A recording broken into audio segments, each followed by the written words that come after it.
طيب يلا بينا نبدأ إن شاء الله.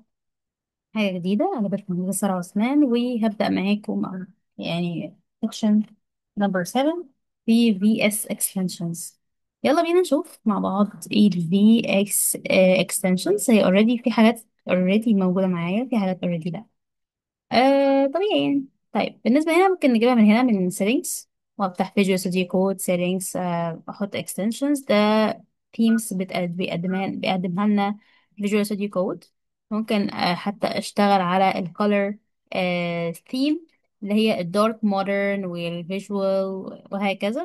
بس انا مش حابة اعمل ده. يعني مثلا بنلاقي نفسها بتتغير كده بالمنظر دوت. تمام.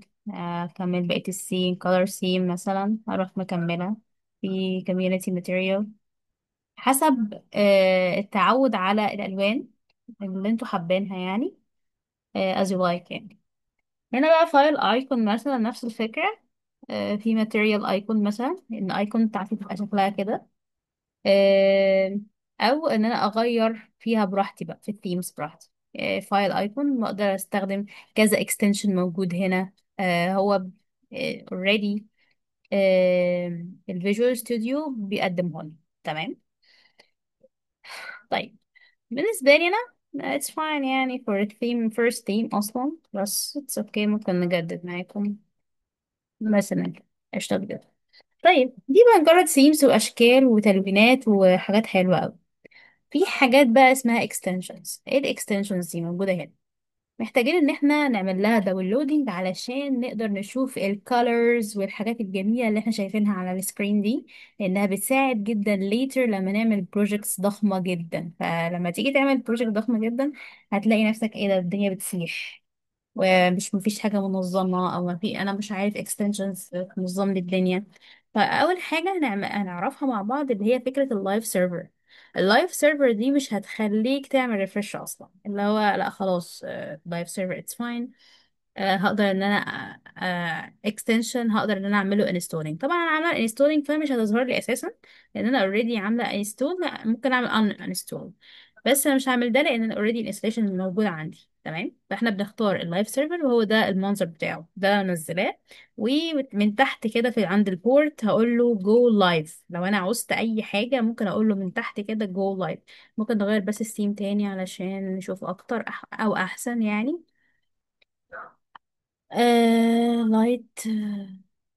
مش فاكرة انا كنت في اي واحد، بس احنا بنحاول اهو هقول له جو لايف مثلا. هيروح على طول مديني ال HTML والحاجات اللي انا اللي انا اوريدي مشغلاها. اوكي. طبعا هي مش شغالة لان احنا ستيل بره، يعني احنا بنشتغل في الاكستنشن دلوقتي. تمام.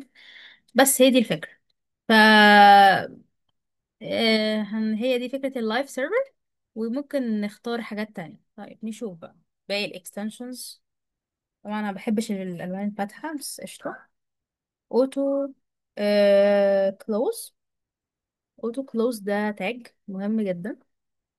اوتو كلوز تاج لا مش بريفكس، انا عايزه اوتو كلوز تاج. اوتو كلوز تاج ده من الاكستنشنز المهمه جدا اللي انا برضو ما عملت لها داونلود علشان وانا بعمل مثلا افتح تاج ال HTML الاقيه هو بيعمل لي كلوزنج من غير ما انا اتدخل، علشان ما انساش ان انا اقفل مثلا التاج بتاعي.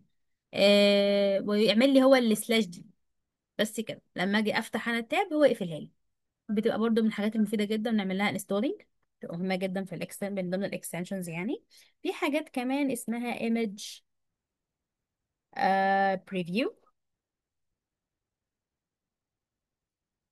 image preview دي يعني ايه؟ يعني اخلي الايمج بتاعتي تظهر على الجنب. يعني مثلا انا النهارده عملت كولينج لايمج معينة فبقدر ان انا اشوف الايمج دي بالجنب على الجنب في الكود بتاعي. تمام. آه هي مش متفعلة معايا حاليا. انا مفعلتهاش بس اتس اوكي يعني.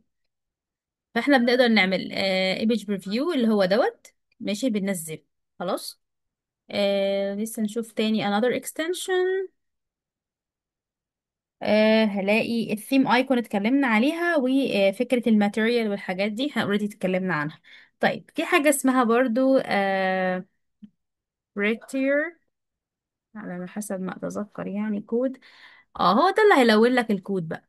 يعني ده لو بنعمل له داونلود الكود فورماتر، هو ده اللي هيخلينا ايه، هيظبط معانا الكود ويبقى شكله احسن.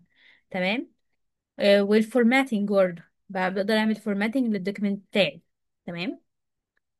بس هغمقها علشان نقدر نطبق كل اللي بقوله ده. م- انا بحب الدارك عامة، ولا بقت سلايد دلوقتي.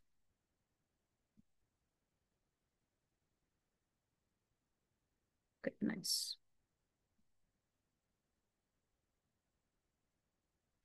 بسم الله. alright. طبعا الكلام ده كله بيتبحث عنه بيتغير عادي جدا. مش الكلام يعني مش عايزة بس ده وقت السيشن.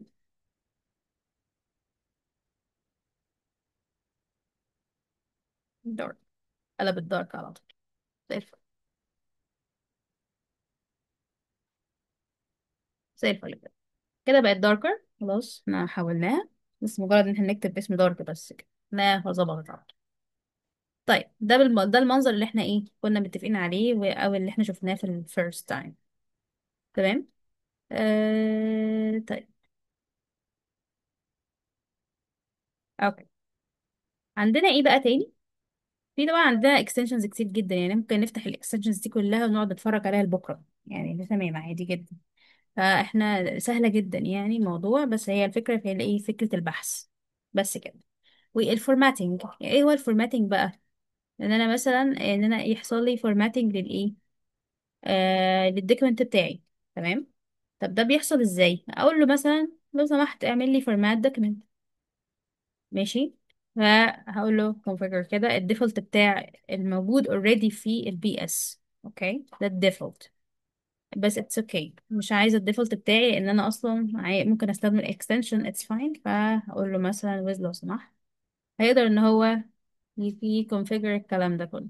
سواء المفروض ان انا بختار بتشوز اي حاجه من هنا في الفورماتر يعني.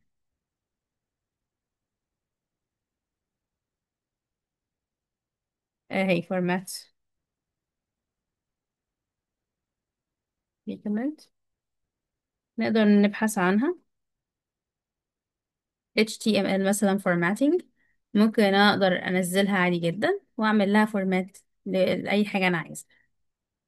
طيب في حاجه تانية بقى اللي هي مهمه جدا برضو، اللي هي طبعا انا مش منزله اي formatting بورت يعني او extension ف it's fine.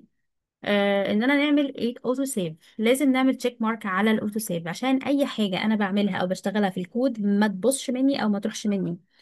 فعشان ده مهم جدا لان احنا باي تايم احنا ما بننسى نسيف اصلا الحاجه بتاعتنا، فلازم نعمل شور ميك شور السيف معمول عليها تشيك مارك من فكره اول ما ادوس بس كده على الفايل اروح عامله اوتو سيف. تمام. شكرا لكم جدا واتمنى لكم الخير وبالتوفيق، واستناكم السيشن الجاي. مع السلامه.